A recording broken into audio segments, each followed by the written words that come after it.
괴력하는 일이 일어나는 일이 해가 을사년인 것 같습니다. 그래서 이제 60년 전, 120년 전으로 보면 1905년도에 을사보호조약, 을사늑약이 있었죠.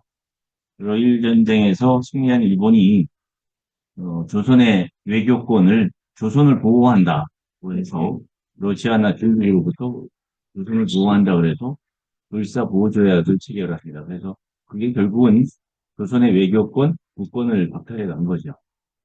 그리고 그 후 60년이 지나서 1965년도에 한일 국교 정상화가 이루어졌죠. 그래서 1945년에 개방이 되고 20년 지나서 1965년에 한일 국교 정상화가 이루어졌습니다. 그때 엄청난 반대가 있었음에도 불구하고 그 새로운 세상이 열렸다 이렇게 보는데 그 후 또 60년이 지난 이 을사년이 오니까 현직 대통령이 탄핵은 그냥 뭐 체포가 되고 군, 경찰, 검찰, 공수처 전부 다 나서서 대통령을 체포하기 위해서 이렇게 하는 걸 보면서 야 이게 참 엄청난 해가 일사년이다 이렇게 보입니다. 근데 어떻게 보면 그 엄청난 변화가 있을 때 기회를 잘 잡으면 크게 성장할 수 있는 해다 이렇게 볼 수 있을 것 같습니다. 올해 들어서면서 여러분들이 이제 그 예측한 거 다시 말씀드리면 올해 2배 이상 성장할 것이다. 성장해야 되겠다. 여러분들 스스로 다 목표를 세우셨죠. 포부를 세우셨는데, 어, 2배 이상 성장하기 위해서, 첫 번째가 나의 전문성을 키워야겠다. 두 번째, 투자시장에서 활동을 잘해봐야 겠다 이런 식의. 세 번째가 내 스스로가 좀 변화해서 고객이 거래하고 싶은 나로 좀 보여야겠다. 이런 얘기를 여러분들 많이 해주셨고, 그를 통해서 고객의 신뢰를 얻고 대인관계를 잘해야 되겠다. 리더십을 발휘해야 되겠다. 고객에 대한 리더십이죠. 리더십을 발휘해야 되겠다. 이런 거를 여러분들이 전략으로 이렇게 좀 바뀌어야 되겠다. 이렇게 하셨습니다. 그러기 위해서 여러분들이 이제 200% 성장하자 이랬는데 200% 성장하기 위해서 누가 바뀌어야 되느냐? 여러분 스스로가 바뀌어야 됩니다. 여러분 스스로가 바뀌려는 의지와 열정이 있어야지 200% 성장이 가능하지. 여러분들의 본부장이, 여러분들의 지점장이 또 서 대표님이 여러분들을 수수료를 200% 만들어줄 수가 없어요. 여러분 스스로가 변화하셔야지 200% 성장할 수가 있다라는 것을 다시 말씀드립니다. 회사에서는 200% 성장하기 위해서 투하시장의 적성 인재를 리크루팅을 하자. 투하시장 적성 인재를 리크루팅 하시는 분에 대해서 회사도 거기에 상응하는 우대를 하겠다라고 했고요. 또 투하시장을 활성화하겠다. 이런 것이 다른 데에서 지금 보니까 DB를 준다. 이런 데 리크루팅이 잘 되는데 DB를 준다는 데 가서 영업을 해보면 그 DB 값을 일단 내야죠. DB 값을 내고 DB 수수료를 아주 형편없는 거는 2만 원, 많은 거는 25만 원까지 내고 받아가지고 계약을 하게 되면 계약에 대한 수수료 쉐어링을 하는데 기본이 20%, 또 세무사를 동반하면 15% 추가, 또 우리로 치면 서 대표님이나 이런 분을 동반하면 20%, 15% 남은 금액의 50%를 쉐어링. 이렇게 되면 실질적으로 DB를 준다는 데에서 계약을 하게 되면 실제로 받는 수수료가 여러분들이 현재 받는 수수료의 35%, 30에서 40% 정도 받게 된다는 거죠. 그래서 그럼에도 그런데 그 DB로 인해서 계약이 됐을 때 보니까요. 2년간 쉐어링을 하고 첫 번째 계약만 쉐어링을 하는 게 아니라 어, 본인 계약, 추가 계약, 배우자 계약, 소개 계약까지 2년간 쉐어링을 하나 보면 실질적으로 DB를 준다는 데 가봤자 수수료를 그렇게 해서 받는 것이 결국은 소득을 높일 수가 없는 것이다 이렇게 보고 우리는 이제 특화 시장이라는 곳이 어떻게 보면 그 학교 한 군데만 가도 고객이 최소 50명에서 100명 이상의 고객을 만날 수 있는 기회가 주어지는 걸로 보면 또 성향이 좋고 비슷하고 또 소득이 안정적인 고객을 받을 수 있는 곳이 학교 시장이다, 또 의사 시장이다 이렇게 보면 우리 회사보다 더 좋은 DB를 주는 곳은 없다. 이렇게 됩니다. 그래서 얼마 전에 이제 작년도에 우리 회사에 입사하려고 하다가 다른 데 가신 분이 조직이 조직이 많이 늘었는데 대표님들 볼 때마다 미안하다 오라 그랬는데 자기 고객으로 영업을 몇 개월 하고 나니까 갈 곳이 없어서 앉아 있는데 저 사람들한테 학교 하나씩만 줄 수 있으면 내가 좀 큰 소리 치겠는데 그럴 게 없어서 후회가 된다 이런 얘기를 하더군요. 그래서 우리가 특화 시장을 올해는 좀 활성화해야 되겠다 이런 생각을 갖고 있습니다. 그래서 올해 이제 학교 시장에 대해서 초중고 같은 경우는 법인협의회에서 공문을 발송을 할 겁니다. 그리고 시도 법인협의회에서 총회를 할 때 가서 교육을 세미나를 본사에서 진행을 하겠습니다. 그리고 사립학교 교장회에도 공문이 발송될 것이고 시도 법인협의회에서 총회를 할 때 가서 세미나를 진행하겠습니다. 또 영업을 하는 데 있어서 행정실장들의 영향력이 좀 있어서 행정실장협회하고 해서 거기도 세미나를 진행하도록 하겠습니다. 그리고 전문대학 법인협의회에서 이번 달에 공문이 발송됩니다. 공문 내용을 전부 다 드렸고 전문대학에 대한 명단을 다 받았습니다. 그래서 대학과 그 대학의 근무자 명단을 다 받아서 이 적성자에게 자격을 획득한 분에게 제공을 하도록 하겠습니다. 대학법인협의회에 공문을 이번 달에 발송이 될 겁니다. 그리고 대학법인협의회 명단을 다 받아서 제공을 하도록 하겠습니다. 대학법인협의회 회장님하고 얘기를 했는 중에 이런 얘기를 하시더군요. 만약에 제안을 했는데 우리가 기존에 하던 보험이 예를 들어서 5천만 원인데 단 100만 원이라도 싸게 제안을 했는데 ONSS로 계약을 안 하면 회장님한테 알려주면 그 회사, 그 학교 이사장에게 전화를 해서 챙겨보세요라고 얘기를 해주겠다. 이렇게까지 얘기했습니다. 그런데 이런 것을 잘 활용을 해서 우리가 올해는 영업을 잘 해야 되겠다. 이런 생각이 들고요. 여기에 따르는 안내장하고 교직원 시장 전문가 과정을 2월 중에 진행을 하겠습니다. 토요일 날 진행을 하도록 하겠습니다. 여기에 따라서 본부에서는 학습회를 잘 진행을 해서 학교에 가서 무슨 상품을 팔아야 되는지, 어떻게 팔아야 되는지, 어떻게 하면 잘 되고, 어떻게 하면 안 되고, 안 되는 거에 대해서 어떻게 극복을 해야 되는지, 이런 부분에 대해서 학습회를 진행을 해 주시기 바랍니다. 음, 의사시장에 관심이 많은데요. 의사시장 지금 대단히 혼란스러운 것 같습니다. 작년도에 의대 정원 증원 이걸로 인해서 엄청나게 대립하기 쉬워있다가 의대 정원 2,000명을 주장했던 사람이 이제 힘이 없어지니까 이제 협상이 잘 진행되고 있는 것 같습니다. 그리고 의대 대한의사협회장이 교체가 되고 새로 선발된 분하고 얘기를 잘 진행되고 있고요. 그래서 시도의사회와 학술대회 이런 데 분석에 참여를 할 것이고 또 시군의사회 이런 데에도 세미나에 적극적으로 참여를 할 것이고 과별의사회, 대학별의사회도 적극적으로 참여를 하도록 하겠습니다. 그 외에 의사단체들과 적극적인 교류를 통해서 의사들에게 세미나를 진행할 수 있는 기회를 적극적으로 잡도록 하겠습니다. 중소병원협회의 중소병원협회 회원 명단을 다 받았습니다. 그래서 조만간 공문을 발송하고 중소병원협회에 병원명, 이사장, 연락처 이거를 다 드리도록 하겠습니다. 그래서 의사 자격 획득자를 중심으로 해서 중소병원 내에서 영업을 할 수 있는 기회를 드리도록 하겠습니다. 의사 전문가 과정을 이제 서도표께서 해피닥터 프랜 이런 부분에 대해서 의사를 대상으로 윈영업, 이 컨설팅 영업을 어떻게 할 것인가에 대한 교육을 잘 하고 계신데 의사 영업의 실전 교육 어떻게 의사에게 보험 계약을 받아낼 것인가 이 부분도 병행해서 별도로 진행을 하도록 하겠습니다. 그리고 의사를 일반 의사뿐만 아니라 치과의사, 한의사, 수의사까지도 올해는 확대하도록 하겠습니다. 본부별로 의사 학습회를 좀 적극적으로 진행해 주시고 의사 영업을 해서 계약이 나온 거에 대한 피드백을 철저히 해서 계약 나온 거에 대한 성공 사례가 전사적으로 공유되도록 해야겠습니다. 그 부분에 대해서 의사계약에 대해 하신 분에 대해서 인터뷰를 계속 진행 중인데 여기에 대해서 그 노하우를 회사 전체로 공유하도록 하겠습니다.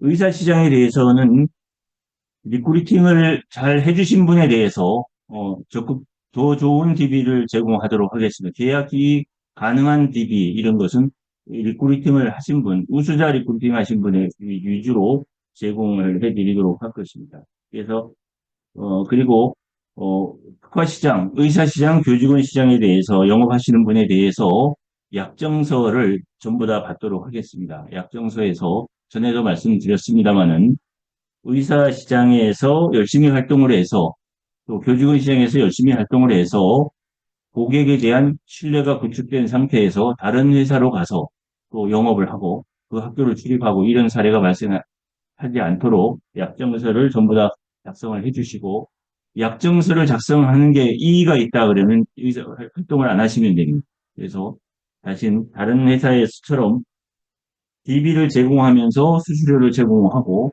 계약 나온 거에 대해서 2년 동안 계속 수수료를 쉐어링하는 이런 건 안 합니다. 안 하는데 약정서 발듯이 작성을 해주시기 바랍니다. 여러분들이 만약 학교에 가서 계약을 했는데 선생님을 대상으로 어렵게 계약을 했는데 20% 쉐어링을 한다. 그리고 그 사람한테 배우자 계약을 받았는데 또 20% 쉐어링 한다. 그리고 소개를 받아 그것도 20% 쉐어링 한다. 이렇게 하면 여러분 기분 좋겠습니까?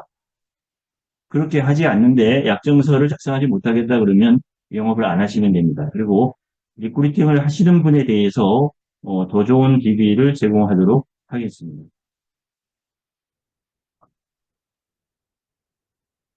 어, 어떤 책에 보다 보니까 자기 자신을 다스리지 못하는 자가 다른 사람을 다스리는 것은 어리석은 일이다. 이렇게 최근에 이제 보면 그런 것 같습니다. 우리나라의 운명도 자기 자신을 잘 다스리지 못하는 사람이 큰 조직을 맡고 나서 결국은 국가 전체를 다스리려고 하다 보니까 정말 국가 전체가 힘든 일이 발생을 한 게 현실인 것 같습니다.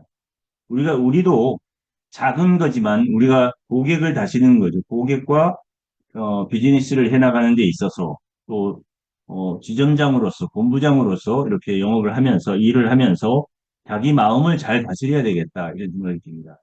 원하는 대로 일이 되지 않을 때 화가 나고 울분이 나고 이럴 때 그때 화내고 짜증내고 분풀이를 하고 이렇게 되면 결국은 자기 자신만 손해가 된다 이렇게 됩니다. 그래서 고객이 그럴 때 저 사람이 왜 내 말을 듣지 않을까? 내 생각과 반대되는 행동을 할까? 이런 거를 고객의 입장을 생각을 하는 이런 지혜를 발휘해야 되겠다 이런 생각이 듭니다. 만약 윤석열 대통령께서 야당에서 막 탄핵을 할 때 오히려 이재명 대표를 찾아가서 허리 90도로 숙여서 인사하면서 합니다 막 이랬다면 일주일이 어떻게 됐을까 이런 것도 생각이 들고요. 그럴 때 우리가 고객이 강하게 거절할 때 저 사람은 날 미워해라고 생각하면 정말 어리석은 겁니다. 고객이 강하게 거절할 때 저 사람 마음이 약해서 너가 두세 번 오면 내가 계약해야 될 것 같아. 그러니까 오지 마. 제발 다음에 오지 마. 이런 거예요. 그럴 때 두세 번만 가면 그 사람은 계약을 합니다. 유들유들하게 아이고 오셨어요. 차 한잔하고 가세요. 얼마나 고생 많으세요. 다음에 또 오세요. 이런 사람은 계속 다음에. 그래서 강하게 거절하는 사람을 만났을 때 저놈은 나쁜 놈이다라고 생각할 것이 아니라 내가 하라는 대로 안 한다 이렇게 했을 때 자기 마음을 잘 다스리는 그러면서 성장 마인드를 가져야 됩니다. 여러분 강하게 거절하는 사람, 여러분 뜻을 여러분이 하자는 대로 안 해주는 사람, 이런 사람을 미워할 것이 아니라 어떻게 저 사람을 통해서 내 목표를 달성할 것인가 이거를 생각하셔야 됩니다. 고객이 예를 들어서 여러분들이 돈 많고 아주 자산이 많고 소득이 높은 사람을 만나는 거죠. 그 사람이 여러분을 강하게 거절한다면 저 사람의 마음을 어떻게 얻어서 계약을 할 것인가에 초점을 맞춰야지 그냥 나쁜 놈의 새끼 배랑 맞아 뒤져라 이렇게 하고 나면 순간적으로 뭐 시원할지 모르지만 절대 벼락 맞아 안 죽거든요. 그러면 볼 때 생각할 때마다 내 속만 타는 거 아니겠습니까? 그래서 저 사람이 나를 몰라서 이 보험의 가치를 잘 몰라서 거절하고 있는데 어떻게 설득을 해서 계약을 할까? 어떻게 계약을 해서 저 사람을 미래를 풍요롭게 보호를 해줄까? 이런 마음 다스림을 잘 할 수 있는 지혜로운 오네스의 사람이 될 수 있도록 해주시기 바랍니다. 여러분들은 어떻게 보면 전부 다 리더입니다. 어떻게 보면 고객을 리더하는 사람이죠. 고객이 잘 몰라서 내가 언제 죽을지, 무슨 질병이 발생할지, 또 내가 나이 들어서 소득이 끊겼을 때 이런 부분에 대해서 잘 모르고 살아갑니다. 그런 사람들을 잘 이끌어서 미래를 풍요롭게 해주는 일이 우리의 부피가 하는 일이다라고 보면 여러분들은 리더십의 본질은 여러분 변화를 해야 됩니다. 끊임없이 변화하는 것이 리더십의 본질입니다. 그래서 리더십은 타고나는 것이 아니라 끊임없는 노력으로 거듭나는 것이다. 거듭나는 겁니다. 그래서 여러분들이 이 얘기는 뭐냐면 작년도에 이렇게 했으니까 계약이 됐어. 올해도 이렇게 해야지라고 하면 그건 안 통한다. 여러분들이 ABC에서 계약이 됐다면 그 방법을 그대로 쓸 것이 아니라 스스로 피드백을 통해서 A-B-C로 할까? B-C로 할까? 뭔가 하나 단어라도 바꾸고 태도라도 바꾸고 눈빛이라도 바꾸고 이렇게 됐을 때 여러분들이 점점 성장할 수 있다는 거죠. 자기 자신을 끊임없이 발전시키고 환경의 변화보다 빠르게 변화하는 사람, 음? 시장의 변화보다 빠르게 변화하는 사람이 돼야 됩니다. 그래서 생각의 변화, 행동의 변화가 있어야 되겠다. 생각의 변화는 여러분들이 목표를 200% 성장하고 싶다면 목표를 크게 세워야 됩니다. 목표를 어떤 게 좋은 목표냐? 여러분들이 목표를 세우고 이달에 얼마를 해야 되겠다. 아, 이달에 30만 원을 해야지. 이러고 목표가 달성되면 기분 좋냐? 목표가 달성됐을 때 모습을 여러분 스스로 한번 그려보시기 바랍니다. 그게 꿈입니다. 목표 달성 시 모습을 그려보는 것, 이게 꿈입니다. 꿈을 가져라 이래죠. 근데 목표가 없는 사람은 꿈이 없는 겁니다. 그래서 내가 올해 연봉을 3천만 원을 해야 되겠다. 달성할 수도 있겠죠. 3천만 원 달성해봤자 뭐 하겠어. 내가 올해 연봉을 2억을 해야 되겠다. 2억이 달성되면 한 달에 최소한 1,500 이상 수수료가 들어온다. 그렇게 되면 어떨까? 지금 현재하고 어떨까? 생각을 해보는 거예요. 아, 부족하다. 1,500 갖고 안 되겠다. 그렇게 되면 한 4억 이렇게 세우는 거예요. 3억, 4억 세워갖고 한 달에 2, 3천만 원씩 통장에 들어온다. 이렇게 되면 어떨까 생각을 홈난다고 생각하면 그건 좋은 목표입니다. 목표 달성 시 모습을 그려봤을 때 잠이 안 오고 새벽에도 벌떡벌떡 일어나고 이게 좋은 목표지. 목표 달성 시 모습을 그려봤더니 현재와 별 상관이 없다. 이렇게 되면 그건 달성만 하나만 한 목표입니다. 그래서 여러분들이 목표를 크게 세우고 모든 판단을 목표 달성을 위한 판단을 하셔야 됩니다. 아, 오늘 피곤하니까 오늘은 쉬자. 쉬는 게 목표 달성에 도움이 됐냐? 출근하는 게 도움이 됩니다. A라는 사람한테 전화를 할까? 아, 그 새끼 전화해봤자 싸가지 없는 새끼야. 그래도 전화하는 게 목표 달성에 도움이 될까? 안 하는 게 도움이 될까? 항상 여러분들의 판단은 목표 달성을 위한 판단을 하셔야 됩니다. 그래야지 여러분이 200% 성장할 수 있고 올 연말에 챔피언이 될 수 있습니다. 그래서 여러분의 모든 행동은 목표 달성을 위한 판단과 행동을 해 주시기 바랍니다. 그래서 출근과 활동, 고객에 대한 몰입 이런 것이 목표 달성을 위한 변화를 시도해 주시기 바랍니다. 성장을 위해서는 자기 스스로를 잘 셀프 리더십을 가져야 됩니다. 자기 성장, 자기 성찰, 숫자에 대해서 영업하는 사람은 숫자에 대해서 겸손해야 됩니다. 나에게 계약해주는 사람이 없어요. 나는 한 달에 환산을 30에서 50 하고 있어요. 그런 사람들하고 얘기해보면 세상 보험료 다 합니다. 그거는 의미가 없는 것. 근데 내 옆에 있는 사람이 싸가지가 없고 나보다 못생기고 이랬는데 저 사람은 한 달에 100, 200씩 합니다. 어? 나는 이쁘고 잘생기고 몸매도 예쁘고 목소리도 좋고 나는 아는 거 다 아는데 고객이 나쁜 놈들이어서 나 계약을 못해. 이렇게 되면 일시적으로 편할지 모르는 그런 생각은 절대 성장할 수가 없습니다. 숫자가 실력입니다. 숫자가 역량입니다.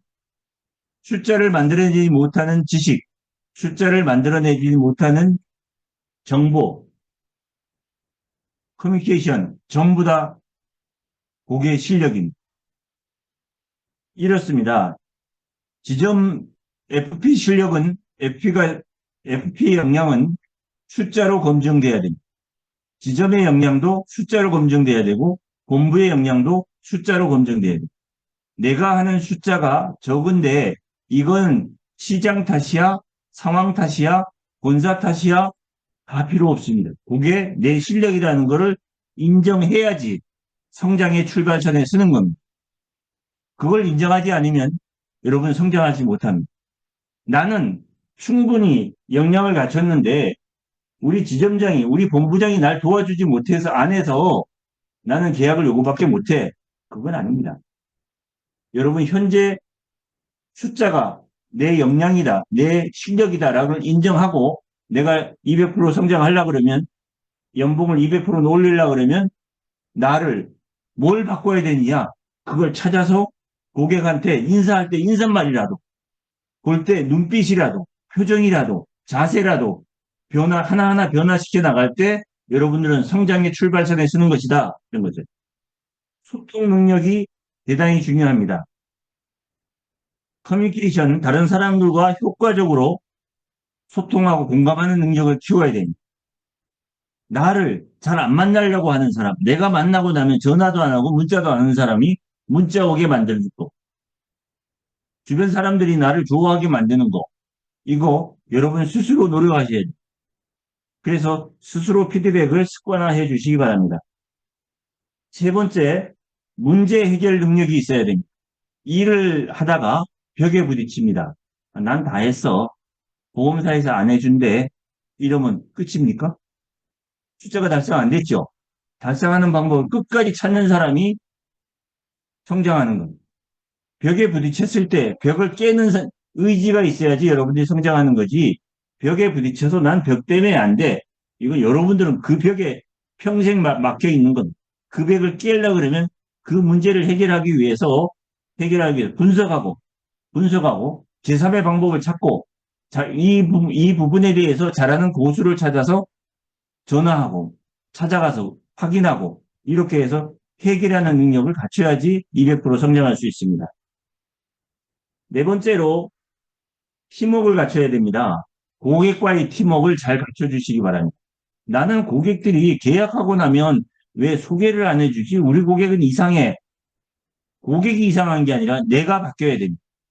어떻게 하면 저 고객이 자기 가족을 소개해 줄까? 친구를 소개해 줄까? 상사를 소개해 줄까? 이거 여러분들이 어떻게 인간관계를 잘 하시기 바랍니다. 그리고 고객에게 비전 제시를 잘 할 수 있어야 되겠다.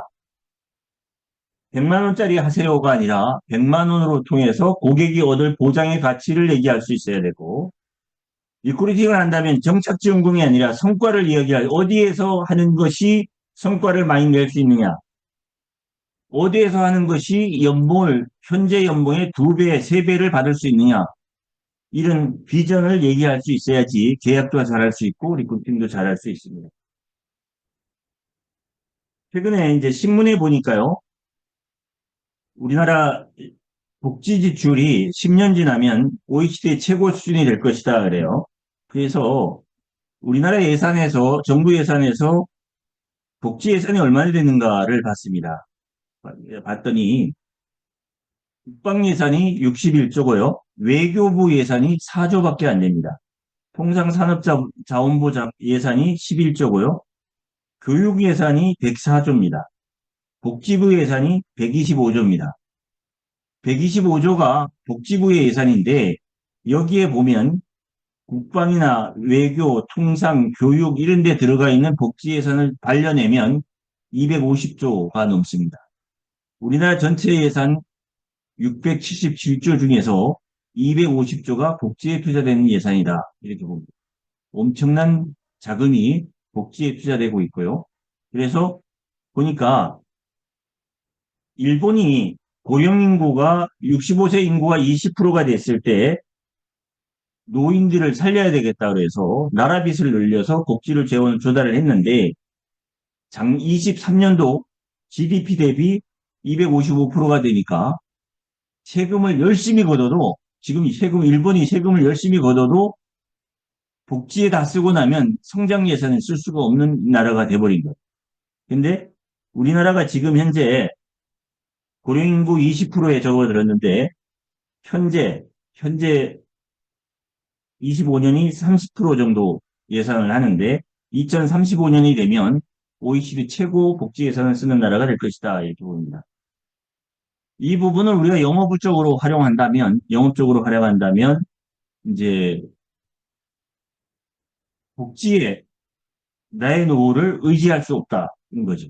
그래서 자녀보험 예전에 이제 우리가 지난 한 30년 전 하면 자녀를 많이 낳는 것이 노후 대책이다라는 시대가 있었습니다. 이제 그거 생각하는 사람 한 명도 없습니다. 국가보험 시대가 이제 가고 있다. 지금 현재는 어떻게 보면 국가보험이 현재 노인들에게 엄청난 혜택을 주고 있는 겁니다. 엄청난 혜택을. 어떻게 보면 그 생활보호 대상자가 되는 것이 국민연금 10년 가입한 것보다 더 많이 나오는 그걸 잘 타면 생활보호 대상자가 어떻게 보면 풍요롭게 살 수 있는 이런 나라가 우리나라다. 이렇게 국가보험이죠. 근데 이것이 오래 못 간다. 그렇게 되면 결국은 자기보험 시대로 간다. 자기 스스로 보험을 들어야 된다. 자기 스스로 노후를 위해서 연금을 들어야 되고 건강보험을 들어야 되고 자기 스스로 자산을 증식해야 된다. 이렇게 보면 우리의 할 일이 많다라고 보이고요. 한국보험신문에서 예측을 한 걸 보니까요. 올해 치매보험이 확장성이 크다 이렇게 나와 있고요. 생명보험의 단기납정신도 여전히 올해 많이 판매될 것이다 라고 보이고요. 이주형 건강보험이 저렴한 보험료 경쟁으로 인해서 많이 판매가 될 것이다 이렇게 얘기하고 있습니다. 우리도 올해 단기납정신이 결국은 목적자금 저축을 위한 보험이라고 한다 그러면 저축보험과 건강보험 이런 부분에 대해서 신경을 많이 써야 되겠다 이런 생각이 들고 어, 신문에 보니까요. 매일경제에 보니까 은행 보험사들이 위험자산의 비중을 줄이고 있다. 위험자산의 비중을 줄이고 있다. 위험자산이 뭐죠? 주식이라든가 이런 부분에 투자한 자산을 줄이고 안전자산으로 옮겨가고 있다. 왜 옮겨가고 있을까요? 왜? 위험자산을 안전자산으로 왜 옮기고 있을까? 위험자산에 놔둬뒀다가 많이 손실이 날 우려가 있다는 거죠. 지금 현재는 은행 증권에서도 위험자산을 안전자산으로 옮기고 있다. 이런 뉴스는 여러분들이 주변에서 난 주식 투자해, 주식하고 있어, 직접 투자 펀드 이런 데 하고 있어. 이런 사람들에게 그거를 안전자산으로 그걸 하되 일정 부분은 안전자산으로 해야 된다. 그런 시기다. 은행들도 보험사들도 그렇게 하고 있다라는 것을 영업적으로 활용을 해야 되겠다. 이렇게 되고 한국보험신문에서 과도한 시책비가 산업 경쟁력을 약화시킨다 이렇게 나왔어요. 수수료가 2000%가 넘는 수수료 시책이 있다. 그래서 이 보험사들이 이익 증가분을 시책비로 돌려서 점유율 확대 전쟁을 하고 있다 이랬는데 우리가 한번 생각을 해볼 것은 지금 현재가 FP 입장에서 보험 영업의 르네상스다. 제가 이래 봤을 때 37년간 보험 영업을 하면서 돌아보니까요. 지금처럼 계약을 했을 때 수수료 시책이 많이 나오는 때가 없었어요. 30년간 보면 종신보험 10년 납하면 어느 회사나 다 10년 납하면 600%, 20년 납하면 1200%가 거의 다 기본 룰이었습니다. 종신보험 팔아도. 종신보험 10년 납을 팔아도 수수료 시책 합쳐봤자 600%였는데 지금 현재 7년 납을 팔아도 900% 가까이 나오고 있고요. 연금보험을 팔아도 700%가 나와요. 연금보험 거의 많이 나오면 500%였고요. 적을 때는 200%예요. 200에서 500% 사이가 회사별로였어요. 지금 연금보험을 팔아도 700%가 나오고 건강보험을 팔으면 거의 1000%에서 2000%가 나온다. 어떨 땐 2000%더 나오는 것도 있죠. 지금 현재 여러분들이 판명하는 것도 월 보험료 100만 원 팔으면 수수료가 2천만 원 이상 나오는 수수료 시책이 나오는 게 있다는 거죠. 수수료 시책이 이렇게 소나기처럼 쏟아질 때 돈을 안 벌면 바보다. 못 버는 게 안 벌면 바보예요. 안 벌면. 이럴 때 한몫 잡아야 되는 거예요. 어떻게 잡을 것인가 생각을 해보셔야 돼요. 이런 생각을 한번 해보세요. 사업가답게 일을 하시기 바랍니다. 의사들이 돈을 잘 번다 그러죠. 근데 의사들이 이비인후과에서 환자에게 감기 환자를 한 명 진료를 합니다. 진료를 하면 환자에게 돈을 받고 건강보험공단에서 돈을 받습니다. 합산하면 16,000원을 받습니다. 10명을 받으면 진료를 하면 16만 원, 100명을 하면 160만 원을 법니다. 와, 하루에 160만 원을 버네? 예? 열흘 일하면 1600이고, 20일 일하면 3200을 버네? 대단하네? 오씨. 이렇게 생각하시죠? 근데 그게 생각을 해보십시오. 그 돈을 벌기 위해서 의사는 뭘 했는가? 중고등학교 다닐 때, 중고등학교 다닐 때 전교 1, 2등 하기 위해서 몸부림치면서 공부를 했습니다. 그래서 의대를 갔습니다. 여러분들이 4년제 다닐 때 걔들은 6년 동안 뼈빠지게 공부를 해서 의사국시에 합격을 했습니다. 인턴 전공의 할 때 하루 120, 일주일에 하루 쉬고 120시간 근무를 했습니다. 그러면 하루에 20시간씩 환자 진료를 보면서 300만 원씩 받으면서 300만 원 6년의 시간을 또 보냈습니다. 그래서 전문의가 돼서 진료를 하는 겁니다. 그래서 한 명 하는데 16,000원을 버는데 그 버는 것이 다 의사 소득이냐? 아니죠. 거기서 간호사 월급 줘야죠. 임대료 관리비 빼야죠. 또 진료를 하기 위해서 장비 산 거 감가상각 해야죠. 이러고 나면 실제 소득은 거기서 몇 프로일까? 이거 생각해 보시죠. 몇 프로일 것 같아요? 절반 정도 될까요? 그러면 우리가 보험 영업을 하는데 여러분들이 사업가입니다. 이런 얘기를 하시죠. 어떤 분들은 이런 얘기를 합니다. 아이고, 내가 이달에 1,000만 원 받았는데요. 여기서 뭐 내가 왔다 갔다 하면서 교통비 쓰고 또 고객 찾아갈 때마다 봉사품 쓰고 이러니까 실제 1,000만 원이 아니에요. 별거 아니에요. 이렇게 얘기합니다. 만약에 의사가 간호사 월급 주는 게 아까워. 임대료 관리비 주는 게 아까워. 길거리에다가 장비 갖다 놓고 하면 임대료도 안 나가고 간호사 월급도 안 나갈 거 아니에요. 그렇게 해서 의사를 할 수 없잖아요. 기본적으로 쓸 건 써야 되는 거지 투자를 해야 되는 것이 사업가라는 거죠. 그러면 고객과의 관계 관리를 위해서 여러분들이 소나기처럼 쏟아지는 이 수수료 시책을 활용을 해서 어떻게 단골 고객을 늘려나갈 것이냐, 우량 고객을 늘려나갈 것이냐, 여러분들이 사업가답게 생각을 해볼 필요가 있다는 거죠. 그래서 그런 부분도 여러분들이 한번 생각해 보시기 바라고요. 고객과 이야기할 때 우리가 생명표 얘기를 하죠. 경험 생명표는 보험연구원에서 발표하는 건데 이건 생손보 가입자를 대상으로 하는 게 아니라 생명보험회사의 생명보험 가입자를 기준으로 생명보험 가입자 중에서 보험금 지급한 게 다 되죠. 사망보험금 지급 단계 다 나와요. 그걸 요약한 것이 경험생명표라는 거예요. 그래서 지금 현재 경험생명표에 의해서 경험생명표로 보면 남자 86세, 여성 90세 이러니까 전부 다 여자들은 90살까지 사는 걸로 착각하고 있는 거예요. 그런데 생명표가 다시 보면 국민생명표는 통계청에서 작성한 생명표입니다. 전체 국민을 대상으로 건강보험공단 행안부에 신고된 통계를 기준으로 산출된 생명표가 정확한 거죠. 이게 전 국민을 대상으로 하니까 정확한 겁니다. 그래서 우리가 영업을 할 때 연금보험을 판매한다 이렇게 되면 어떻게 돼요? 오래 살아. 그러니까 연금 들어야 돼. 이렇게 얘기해야 되죠. 연금보험을 판매하려고 그러면 고객을 최소한 100살은 살려놔야 됩니다. 종신보험을 판매하려고 그러면 어떻게 돼요? 좌장을 일단 죽여야죠. 그죠? 그리고 처자식을 길거리를 내버려내. 그래야 종신보험 드는 거 아니겠어요? 그래서 건강보험, 종신보험 판매할 때는 우리가 그렇게 오래 사는 게 아니다. 질병이 이렇게 많다. 이렇게 얘기를 해야 되겠죠. 그래서 연금보험 판매할 때는 남성 86세, 여성 90세 여기까지 산다는 거죠. 그런데 연금보험 발표할 때 이런 경험생명표를 얘기해야 될 것 같고요. 23년도 통계청 발표의 생명표입니다. 이제 왜 24년 게 아니고 23년 거냐? 24년 거는 24년 거는 24년 12월에 죽은 사람들이 포함되려고 그러면 내년 4월에 포함이 됩니다. 통계청의 자료에 업데이트되는 건 내년 4월이다. 그래서 지금 현재 여러분에게 드리는 것은 작년 10월까지의 통계로 하다 보니까 23년 기준으로 나가는 거다라고 보시면 됩니다. 23년 평균 기대 수명은 남자가 80세고 여자가 86세입니다. 그렇게 오래 살지 못한다. 남자들 80세면 거의 죽는다.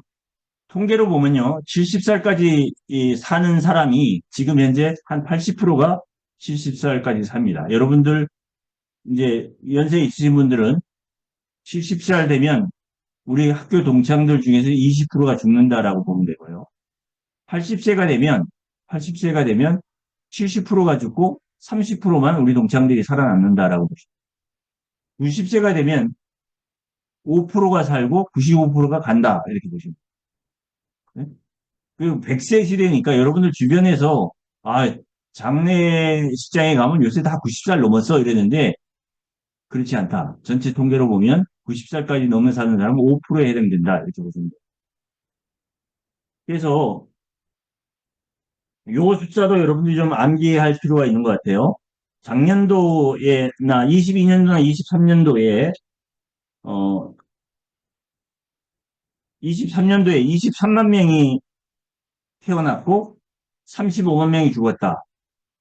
22년도에는 25만 명이 태어났고 37만 명이 죽었다. 이렇게 보면 우리나라 인구가 1년에 12만 명씩 줄어들어가고 있다. 12만 명씩 줄어가고 있다는 거죠. 이 추세는 앞으로 계속될 것이다. 이제 점점 늘어날 것이다. 왜죠? 베이비 부모가 70에 넘었으면서 급격한 사망에 이르게 되고 베이비 부모가 55년생들이 80세가 되게 되면 그 사람들의 70%가 죽기 시작한다고 보면 이제 점점 더 인구의 감소는 늘어나고 1년에 좀 지나면 1년에 100만 명 이상씩 감소하는 나라가 될 것이다. 그래요. 사망자 수로 보면 연령대로 80세 이상이 54% 이렇게 된다는 거죠. 예전에는 37%였는데 54% 그리고 60세에서 80세 이상의 사망자가 거의 90%다라고 보시면 됩니다. 요것도 좀 여러분이 숫자를 상위 한 4개, 4~5개 정도는 암기해서 고객들하고 이야기할 때 사용하는 것도 괜찮을 것 같습니다. 그래서 35만 명이 사망을 하는데 35만 명 중에서 암으로 죽는 사람이 8만 5천 명, 심장질환이 3만 3천 명, 폐렴 3만 명, 뇌혈관 질환 2만 4천 명, 자살이 1만 4천 명, 자살 1만 4천 명. 요 숫자는 외워서 건강보험이나 정신보험 얘기할 때 요 숫자를 얘기를 하면 아, 이 사람이 좀 뭔가 아는 사람이다. 이런 얘기를 들을 수 있을 것 같습니다. 그리고 치매로 사망하는 사람들을 보니까요. 알츠하이머병으로 죽는 사람이 치매로 죽는 사람들 중에서 가장 많다. 혈관성 치매, 상세불명의 치매 중에서 알츠하이머 치매가 가장 많다는 거고요. 시도별, 시도별 사망 원인을 보니까요. 시도별 사망 원인을 보니까 경남이 악성 신생물로 사망하는 데가 가장 높다. 경남에 무슨 일이 있는지 모르겠는데 하여간 경남 사람들이 암보험을 많이 들어야 되겠다. 경남하고 서울이 암으로 사망하는 사람이 가장 많고 심장질환은 울산이 가장 많고 폐렴은 광주가 많고 경남은 또 뇌혈관 질환도 많은 것 같아요. 그리고 충남, 충남 사람들이 자살을 가장 많이 하는. 네, 우리 충청군분은 조심해야 될 것이고. 네. 그래서 알츠하이머, 경남이 그 사망률 1위를 차지하는 것이 암, 암, 뇌혈관 질환, 또 알츠하이머, 당뇨 이런 것이 경남이 위험한 지역인 것 같아요. 굉장히 많습니다.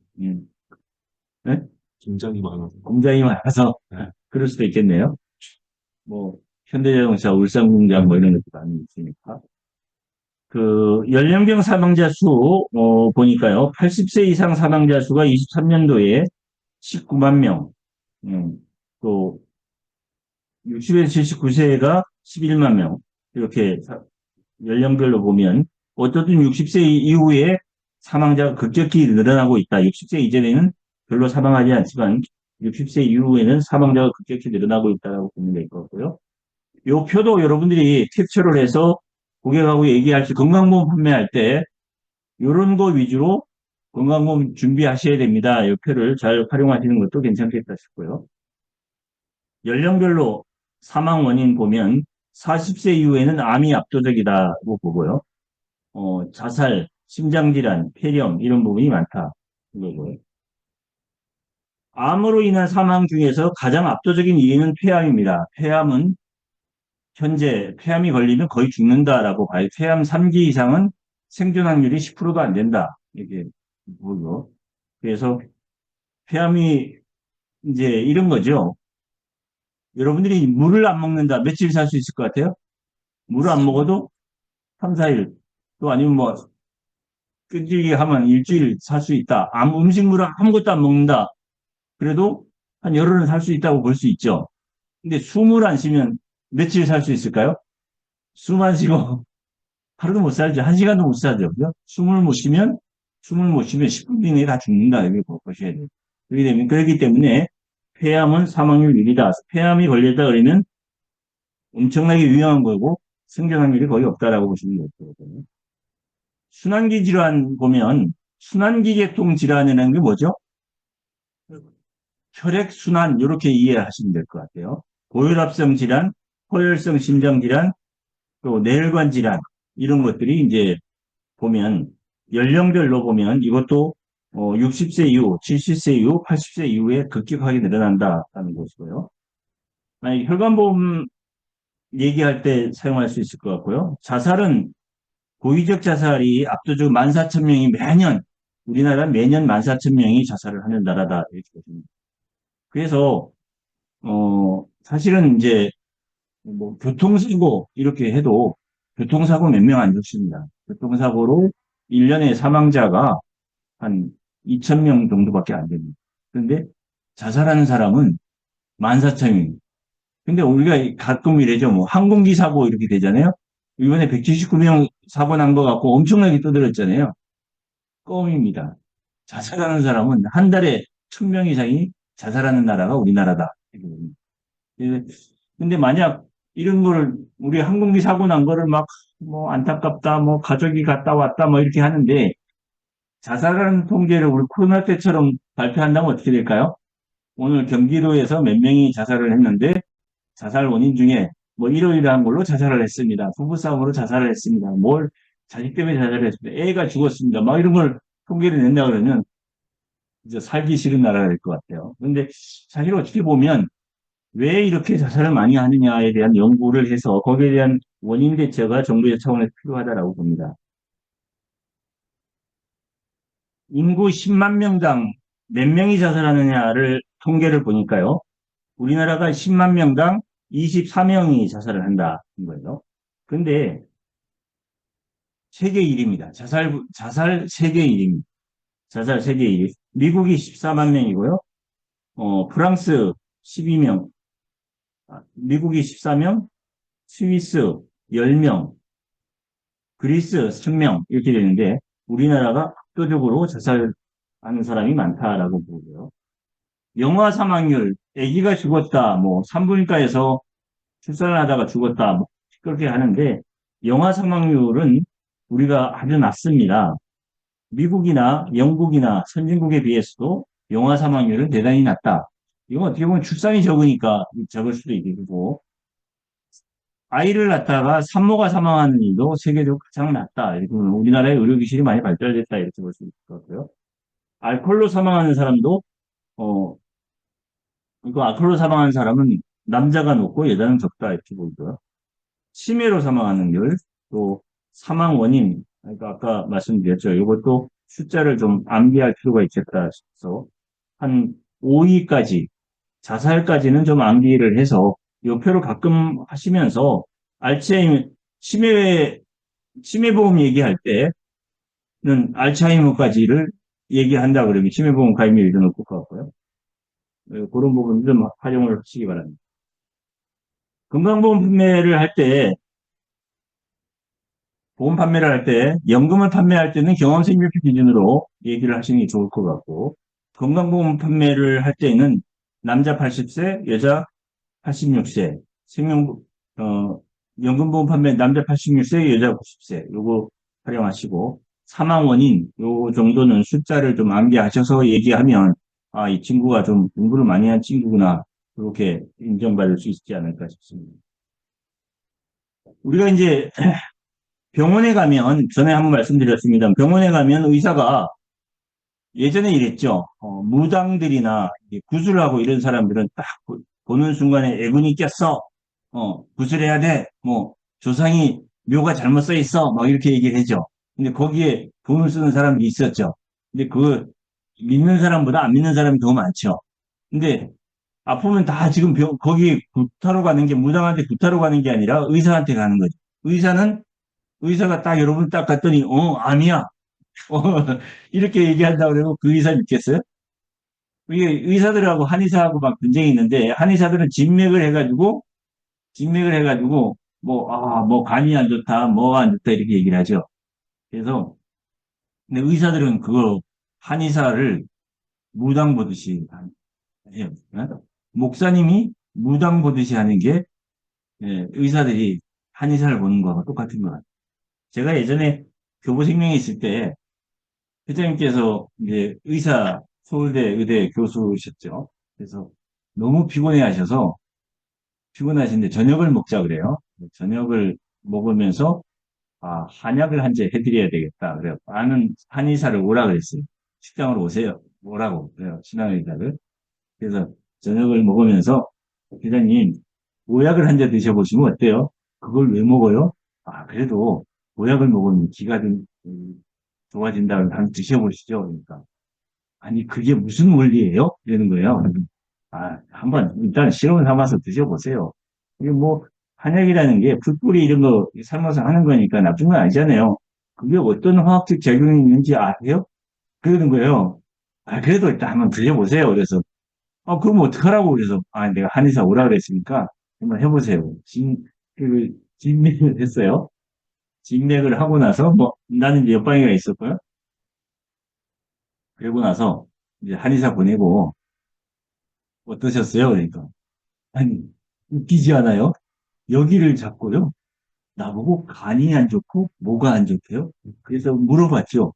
여기에 끼는 거하고 간하고 무슨 연관관계가 있냐? 그러니까 진맥을 하니까 그렇게 나왔다는 거예요. 이상하지 않아요? 그 나보고 누구라 그랬더니 배를 이래 만지더니 뭐가 잘못됐다는 거예요. 그 근거가 뭐냐? 그러니까 답은 잘 못해요. 이러는데요. 그래갖고 이제, 그래도 그냥 한번 드셔보세요. 그래, 뭐, 박사모가 자꾸 얘기하니까 한번 먹어보지. 이래갖고, 한약을 이제 보냈어요. 전화가 왔어요. 봉지가 2개로 왔는데, 이렇게, 처음 끓인 탕하고, 재벌하고 따로따로 왔다는 거야. 이렇게, 형광등에다 비춰보니까 색깔이 약간 진하고, 야다 보이듯하는 차이가 뭐냐. 초벌하고 재벌하고의 차이가 뭐냐. 이래 물어봤더니, 답을 잘 못해요. 내가 이게 먹어야 될지 말아야 될지 모르겠다는 거예요. 여러분이 보기 좀 답답하죠. 근데 그게 의사의 시각이다. 여기 재료가 뭐뭐뭐 들어갔냐? 이렇게 물어봤더니 뭐뭐뭐 들어갔다. 그래서 이게 뭐는 어떻고 뭐는 어떻고 그게 쳐지면 효과는 어떠냐 물어봤더니 답을 못해요. 이게 의사예요. 예? 근데 의사는 환자가 오면 물어보고 만져보고 엑스레이, CT, MRI, 소변검사, 피검사를 통해서 과학적으로 진단을 해서 처방을 하죠. 그러니까 우리는 의사를 믿을 수밖에 없는 거죠. 정확한 검사 결과에 의해서 처방을 하니까 우리는 의사를 믿는 거예요. 그러면 여러 변호사들도 마찬가지죠. 사건을 수임하게 되면 의뢰인의 요구사항을 정확하게 하고 사건을 파악을 해서 법적으로 어떻게 적용을 해야지 되는가를 이기는가에 대해서 논리적인 처방을 하는가 우리는 문제가 발생하면 변호사를 찾아가는 거예요. 그러면 문진 없이 처방하는 것은 무당이나 사이버 종교라는 거예요. 보험 상담 시에 문제는 필수다. 네? 고객하고, A라는 고객하고 내가 10년을 거래했어요. 그래서 그 고객에게 보험을 여러 건 받아갖고 지금 500만 원을 받았어요. 그렇게 얘기하는 설계사가 있어요. 아, 그분의 한 달 소득은 얼마예요? 그건 몰라요. 한 달 소득이 얼마인지 몰라. 자산이 얼마예요? 아, 그건 모르고요. 그냥 내가 가서 그냥 100만 원짜리 하나 해줘 이러면 해주고 200만 원짜리 하나 해줘 이러면 하고 10만 원짜리 하나 해줘 이러면 한다는 거예요. 근데 그 사람의 소득은 얼마인지 모르는 거예요. 그게 그러면 여기에 비추어 보면 뭐냐? 문진 없이 처방을 한 거죠. 문진 없이 처방을 했는데 그 고객이 어리석게도 무당의 굿을 들어준 거 아니냐? 너무 심한 표현인가요? 우리가 고객의 수입 지출을 통해서 고객이 소득에서 지출이 어떻게 이루어지는가를 보고 그 지출 포트폴리오 조정을 통해서 고객의 미래를 풍요롭게 해주는 것이 보험설계사의 책무다. 이렇게 보시면 우리가 고객을 만났을 때 적금은 어디에 가입을 하고 있는지, 금리는 몇 프로인지, 만기는 언제인지, 예상 수익은 얼마인지 이런 거를 문진을 한다면 우리가 단기납정신을 통해서 고객의 자산을 늘려줄 수가 있겠죠. 근데 그거 없이 그냥 하면 돈 없어 이렇게 되면 돈 없다는 얘기는 뭐예요? 적금 들어가고 펀드 들어가고 있으니까 새로 들어갈 돈이 없다는 거죠. 지금 고객은 소득 중에서 일정 부분을 금고에다 넣어놓고 있는 사람은 아무도 없다. 어딘가 다 지출되고 있다는 거예요.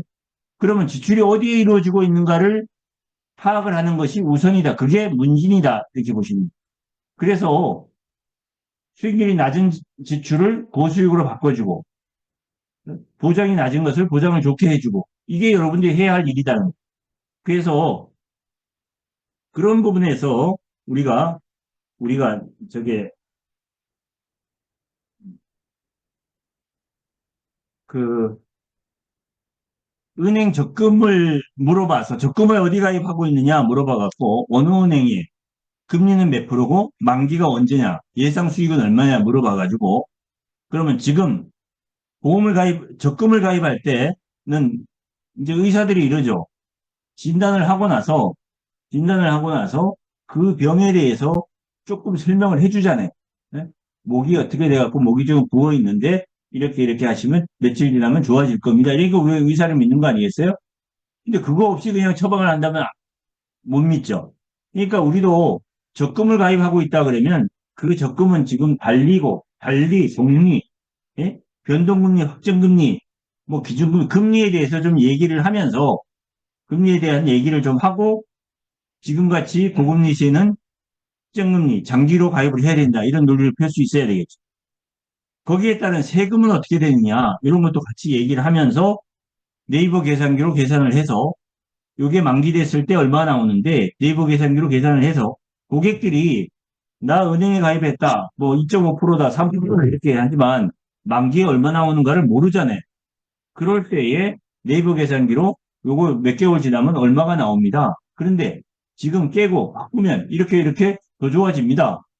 그럼 요거 적금 끝난 다음에 할게. 끝난다게 하게 되면 금리가 떨어져서 이거보다 수익이 어렵습니다. 뭐 이런 논리가 나와야 될 거 아니겠어요? 그래서 펀드나 이런 거 가입하고 있는 분들에게도 펀드를 어떻게 안전자산을 바꿀 거냐. 요것도 좀 전에 이제 은행이나 보험사들도 위험자산을 안전자산으로 바꾸고 있다. 지금 시기가 그런 시기다라고 얘기하는 거예요. 왜 그럴까요? 지금 이제 한국은행 총재께서도 정치가 경제의 발목을 잡고 있다 이런 얘기 계속 하시잖아요. 그죠? 그 환율이 높아지고 있다 이런 얘기를 하는데 환율과 금리 이 부분에 대해서도 러프하게는 여러분들이 알고 있어야 될 것 같아요. 만약에 환율이 어떻게 될 것 같아요? 뭐 이렇게 얘기한 경우에 이제 이거 나라 망하는 거 아니야? 뭐 이런 얘기를 하는 고객들도 있잖아요. 나라가 망하는 전조 증상이 뭐냐? 환율이 올라가는. IMF 때 환율이 2000 막 올라갔죠. 그러면 환율이 올라가면 국부 유출이 되는 거죠. 우리나라 돈이 외국으로 그 전에 예를 들어서 10,000달러 보낸 것이 똑같은 10,000달러인데 1,000원일 때와 2,000원일 때는 두 배 있잖아요. 막 국고가 빠져나가는 거예요. 환율이 올라가는 거고, IMF 이제 어제 한국인 총재께서 그랬죠. 경기 부양을 위해서는 금리를 내려가는 게 맞으나 지금 환율이 올라가고 있기 때문에 내릴 수가 없다 이런 얘기입니다. 근데 두 번째, 나라가 망하는 전조 증상은 뭐냐면 금리가 폭등을 하는 겁니다. IMF 때 금리가 30%까지 올라갔어요. 20%, 30%까지 올라갔어요. 그죠? 20%까지 올라갔나. 근데 지금 현재 우리가 환율은 올라가지만 금리는 떨어지고 있는 상황이다. 이렇게 보면 나라가 망할 수는 없다. 금리가 떨어지는 나라가 망할 수는 없다. 그러니까 그렇지만 정치 부분에서 보면 고객들한테 이 정도는 얘기할 수 있는 건 괜찮을 것 같아요. 만약에 윤석열 대통령이 탄핵이 인용이 돼서 이제 깜빵이 갔다. 완전히 대선 국민이 접어들었다. 이렇게 되면 엄청난 혼란이 있겠죠. 근데 또 만약에 헌재에서 기각이 됐다. 그렇게 되면 윤석열 대통령이 복권이 되겠죠. 복권이 되면 민주당이나 민노총에서 1년 내내 또 깽가리 치고 난리 치고 하겠죠. 이렇게 된 건 양쪽 다가 불투명하다. 정치는 어차피 지금 경제의 발목을 잡을 수밖에 없고 혼란한 국면에 들어섰다. 을사년이니까 이 을사년은 나라가 혼란스러운 급격한 변화를 겪는 시기다. 뭐 이렇게 풀어서 얘기해도 괜찮을 것 같다. 이런 생각이 들고요. 코인 가입하는 사람들에게는 이런 사람들이 저한테도 이런 질문을 하는 분들이 있어요. 올해 주식시장은 어떨 것 같아요? 이렇게 물어봐요. 그럴 때 여러분들이 괜찮을 것 같습니다. 지금 저점입니다. 고점입니다. 이렇게 얘기하는 게 다 사기예요. 증권사에 오래 있었던 사람들도 그렇게 애널리스트가 얘기한 게 맞은 적이 하나도 없다는 거예요. 그건 다 사기인 거예요. 여러분 그런 얘기 하지 마시고 우리는 원칙만 얘기하세요. 시장 리스크, 개별 종목 리스크 이 두 가지만 여러분들이 기억하셨다가 얘기를 하세요. 시장 리스크는 뭐죠? 시장의 급격한 변화로 인해서 변동이 오는 거. IMF, 금융위기, 코로나 이건 내가 막을 수 없는 변화잖아요. 탄핵 이것도 내가 막을 수 없는 리스크가 이미 발생을 한 거예요. 이런 리스크가 있을 때는 피해가야 된다. 이런 리스크가 있을 때는 위험 자산에 투자하는 것을 신중하게 고려하셔야 됩니다. 이렇게 얘기를 합니다. 두 번째, 개별 종목 리스크라는 건 뭐예요? 내가 산 주식이 회사가 부도나 버렸어. 부도날지 안 날지 모르잖아요. 그죠? 내가 장기 투자를 하라 그래서 난 주식을 사놓고 가만히 기다렸더니 10년 지났더니 이게 10배가 올랐네. 이런 사람들 있죠? 그런데 10년을 기다렸더니 그 회사 부도나 버렸어. 그럼 종이조각이 되는 거죠. 회사의 기업 가치를 우리 정확하게 계산을 할 수가 없으니까 신중하셔야 됩니다. 이렇게 얘기하시는 것이 정답이다라고 보여요. 그래서 그런 얘기를 하시고 100-나이의 법칙을 꼭 얘기하세요. 100-나이의 법칙은 뭐죠? 자산관리 법칙 중에서 100-나이의 법칙이라는 것이 있습니다. 100에서 나이를 빼서 남은 숫자만큼은 공격적 자산에 투자하고 그 숫자만큼 안전자산에 투자하라는 거죠. 30세다 이렇게 되면 30%, 내 자산의 30%는 주식 투자를 해라. 근데 적금을 들어라. 그리고 70%를 주식이나 펀드를 해라는 거예요. 내가 50이 됐어요. 내 자산을 점검을 해봤더니, 주식에 70%가 그대로 있는 거예요. 그러면 50 됐으면 주식에 있는 거를 20%를 빼서 안전자산으로 옮겨라. 70이 되면 안전자산 70%, 위험자산 30% 이렇게 옮기라는 그런 거를 얘기해서 지금 현재 투자되고 있는 자산이 비중이 어떻습니까? 이래 물어보면 주식펀드에 많이 있는 사람은 이런 시기에 안전자산으로 적금리, 고금리, 비과세 이런 쪽으로 옮기는 게 좋습니다. 이렇게 얘기를 하는 게 좋을 것 같아요. 그래서 어떤 경우에도 고객의 자산을 지키기 위해서는 100-나이의 법칙 이런 부분도 잘 얘기해서 펀드나 코인이나 이런 거 하시는 분들에게 그거 하시면 안 됩니다라고 얘기하지 마시고 시장 리스크, 개별 종목 리스크, 100-나이의 법칙 이렇게 해서 포트폴리오 조정을 좀 하시죠. 이렇게 안내를 하시면 좋을 것 같고요. 그리고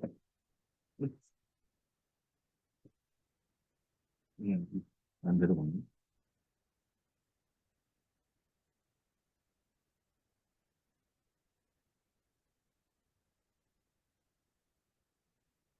이제 보험에 대해서 수익률 이래 보면 생명보험의 수익률은 여기 이제 납입보험료가 10년 납되면 이제 납입보험이 끝났죠. 납입보험료가 이렇게 유지됩니다. 종신보험을 가입하게 되면. 근데 여기에서 해약환급금은 요런 선을 갑니다. 요런 선을 가요. 일반적인 생명보험 같은 경우에. 근데 저해지는 일반적인 계약보다는 해약환급이 적습니다. 그런데 무해지는 요런 형태로 가죠. 요게 생명보험 해약환급의 추세다. 이렇게 요건 고객들한테 요 표를 그려주면 이해를 잘할 되고 좀 전문가처럼 보일 것 같고요. 생명보험 연금의 수익률 구조는 납입보험료가 있는데 요것은 이제 연금 적립금, 해약환급금 요 세 가지 선을 가지고 간다. 해약환급금보다는 연금 적립금이 많죠. 우리가 이제 지금 판매하고 있는 PGB나 IM라이프나 KDB나 이런 상품들은 어떻게 보면 저해지 종신보험이다. 저해지 연금보험이다. 이렇게 보시면 돼요. 그래서 연금 적립금은 계속 적립되어 있지만 해약을 하게 되면 7%를 받는 게 아니고 연금으로 받아야지만 이렇게 받는 거다 이거죠. 건강보험들 같은 경우는 과거에 여러분들 이제 보장 분석 해보면 CI, GI 이런 것이 있어요. CI, GI는 납입보험료에서 일정 부분 시간이 지나면 원금 이상 가는 경우가 많습니다. 이런 수익률을 가져간다는 거죠. 그리고 표준용은 수익률이 이렇게 가고 저해지는 이렇게 가고 무해지는 이렇게 간다는. 그래서 생명보험에서 오래 영업하셨던 분들은 이런 생각을 갖는 것 같아요. 아이고 보장 분석을 해서 이거 해약하라고 하니까 미안하다. 그래서 유지하세요라고 하는 게 고객의 이익을 지켜주는 으로 생각하시죠. 그렇게 생각하시는 분이 많아요. 그런데 손해보험 수익률은 이렇게 됩니다. 일정 부분 올라갔다가 많이 올라가야지 한 50% 정도 올라갔다가 다시 제로로 떨어집니다. 그러다 보니까 손해보험에서 보험용업을 배운 사람들은 새로운 보장이 나오면 내가 판매한 계약도 그냥 20년 납으로 판매해놓고 새로운 보장이 나오면 이거 하약하고 다시 드세요 이렇게 하는 것이 고객을 위하는 것이다 이렇게 아주 당당하게 얘기를 해요. 그럼 어느 게 맞냐? 생명보험에서 보험을 배운 사람들이 이거 끝나면 언젠가는 100% 이상 되니까 유지하는 게 좋다라고 하는 게 맞냐? 아니면 깨고 바꾸라고 하는 게 맞냐? 이걸 한번 생각을 해보셔야 돼요. 우리가 일반적으로 여러분들이 보장 분석을 해서 건강보험 가입한 거 일반 건강보험의 해약환급률을 보면 1년 지나면 20%, 2년 지나면 48%, 5년 되면 66%, 10년 되니까 70%, 20년 되니까 73% 이렇게 되니까 납입 20년 납을 했을 때 73%까지 올라갑니다. 그렇게 되니까 아이고 지금 이거 5년 차니까 66%니까 10년 되면 70%, 4% 올라가요. 그러니까 유지하세요. 이렇게 얘기하는 게 고객을 도와주는 걸까요? 고객에 피해를 주는 걸까요? 해약 환급률이 4% 올라가잖아요. 그죠? 요 표로 보면. 그죠? 그러니까 이걸 해약하고 다시 들으라는 얘기를 하기가 미안한 거죠. 그런데 손해액을 계산을 해봤어요. 손해액을. 납입보험료에서 해약을 했을 때 손해보는 금액이 얼마냐? 5년차 66%일 때 납입보험료 230만 원에서 150만 원을 받아요. 그럼 78만 8천 원이 손해예요. 10년 유지돼서 70%가 됐어요. 손해보는 금액이 130만 원. 20년 돼서 73%가 됐어요. 손해보는 금액이 250만 원. 율이 올라가도 지금 건강보험 같은 경우에 자동차보험 뭐 이런 거의 지금 건강보험 보장성 보험을 판매하는 경우에 보장이 더 좋은 보장이 있으면 바꾸는 게 고객의 이익이에요? 안 바꾸는 게 이익이에요? 바뀌면 보장이 좋아지죠. 여기서 만약에 5년 차에서 바꿨다 이렇게 되면 150만 원을 찾아서 쓸 수 있죠. 230만 원 냈는데 150만 원 찾아 쓰고 70만 원 손해보는 거죠. 근데 이걸 유지하게 되면 10년 되면 460만 원 내고 330만 원 받아서 130만 원 손해를 봐요. 이 1년 되면 680만 원 타지만 낸 돈이 더 늘어나니까, 20년 되면 930만 원에서 해약환급금 680만 원. 이렇게 되면 어떻게 돼요? 손해보는 금액이 250만 원 늘어나요. 5년째 해약을 했더라면 78만 원 손해보고 보장이 더 좋아지는데, 이거 78만 원 손해보는 것 때문에 계속 유지해서 20년 만기까지 갔더니 손해보는 금액이 250만 원 늘어나고 보장도 안 좋은 걸 계속 가져가는 거예요. 그럼 어떻게 해야 돼요? 여러분들이 요걸 한번 생각을 해보셔서, 어차피 금융 포화 시대에 적금이나 펀드나 보장성 보험이나 보시고 고객이 보장이 더 좋아진다 그러면, 여러분들이 좀 전 이 표에서 봤듯이 일정 부분 손해를 보더라도 해약환급은 내가 지금 찾아서 쓸 수 있고 보장이 좋아지고 계속 유지하면 손해보는 금액이 점점점 늘어난다. 납입금류가 늘어난다 동시에 수익률이 올라간다 하더라도 손해보는 금액은 점점점 늘어난다. 그럼 어때요? 고객을 위해서 보장이 좋으면 지금이라도 해약하고 보장을 바꾸는 것이 고객을 위하는 것이다. 이해가 되세요? 이해가 안 돼요? 그런 부분에 있어서 여러분들이 보장 분석을 적극적으로 해보시기 바라고, 건강보험 판매를 할 때, 건강보험 판매를 할 때 반드시 요 표를 맨 앞장에다 좀 붙이셔서, 그동안 이제 건강보험 가입 원칙에서 보장 기간 65세 이후에 평생 의료비 지출이 60%가 지출이 됩니다. 그래서 평생 보장이 필수입니다. 보장 기간이 70세, 80세 되어 있는 것은 최소한 100세 이상으로 늘려야 됩니다. 70세 돼서 보험 새로 들려면 안 됩니다. 요 얘기는 해야 되고, 보장 범위, 건강보험의 보장 범위, 발생 확률이 많고 소액 보장인 경우도 보장이 돼야 되고, 발생 확률은 적지만 발생하면 고액 보장이 돼야 되는 것도 보장이 돼야 됩니다.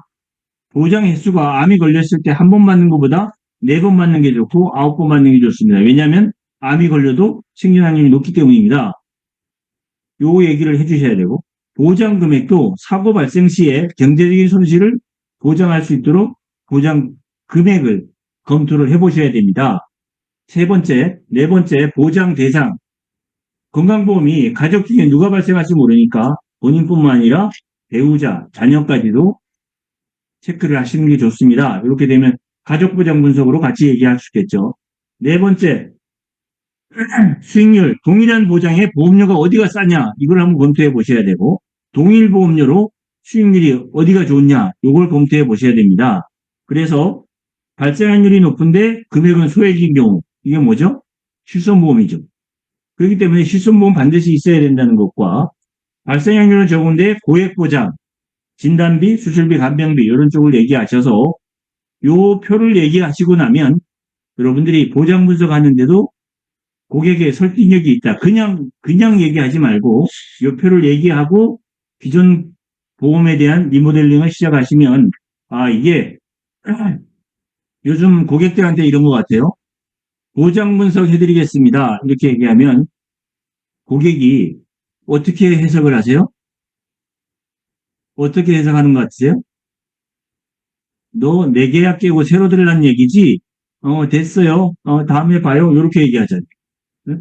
그래서 우리는 이런 원칙에 의해서 컨설팅을 해드린다라고 얘기하면 그냥 고객이 좀 설득력이 있을 겁니다. 그래서 DB를 받아서 데이터를 받아서 보장 분석을 해서 진행을 하시면서 OK마이봉 통해서 다른 회사 비교표를 만들어서 진행을 한다 그러면 충분히 설득력이 있을 거라고 봅니다. 그래서 건강보험 판매할 때 이 표를 반드시 좀 잘 설명할 수 있도록 이 표를 갖고 설명해서 5원칙에 의해서 컨설팅을 해드리겠습니다라고 얘기하면 고객도 내 것도 그러면 이렇게 한번 봐줘요. 이렇게 얘기할 수 있을 것이고, 거기에 의해서 요거는 80세까지 보장되니까 바꾸셔야 됩니다. 70세까지 되니까 바꾸셔야 됩니다.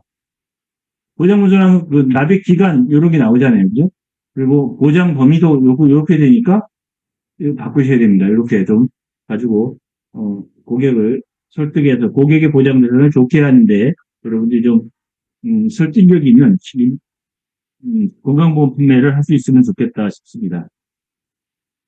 1월 이제 시작을 했는데요. 1월 시작했는데요.